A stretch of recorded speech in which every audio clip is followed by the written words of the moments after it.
Hebrews chapter 4. Therefore, since the promise of entering his rest still stands, let us be careful that none of you be found to have fallen short of it.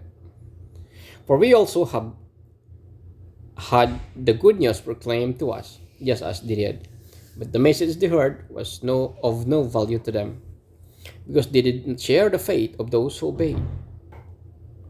Now we who have believed enter that rest, just as God has said, so I declared an oath in my anger, they shall never enter my rest. And yet his works have been finished since the creation of the world. For somewhere he has spoken about a seventh day in these words.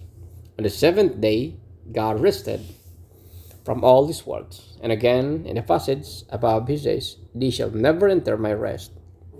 Therefore, since it still remains for some to enter that rest, and since who formerly had the good news proclaimed to them did not go in because of their disobedience, God again set a certain day, calling it today. This he did when a long time later he spoke to David, as in the passage already quoted. Today, if you hear his voice, do not harden your hearts. For if Joshua had given them rest, God would not have spoken later about another day.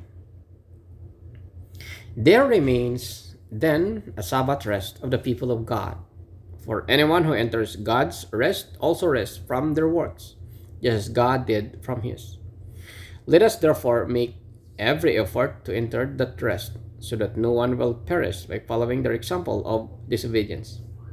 For the word of God is alive and active, sharper than any double-edged sword. It penetrates even to dividing soul and spirit, joints and marrow. It judges the thoughts and attitudes of the heart. Nothing in all creation is hidden from God's sight. Everything is uncovered and laid bare before the eyes of him to whom we must give account. Therefore, since we have great high priest who has ascended into heaven, Jesus, the Son of God, let us hold firmly to the faith we profess.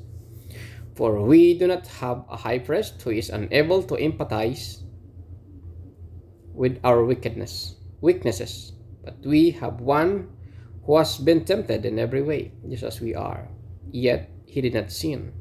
Let us then approach God's throne of grace with confidence, so that we may receive mercy and find grace to help us in our time of need.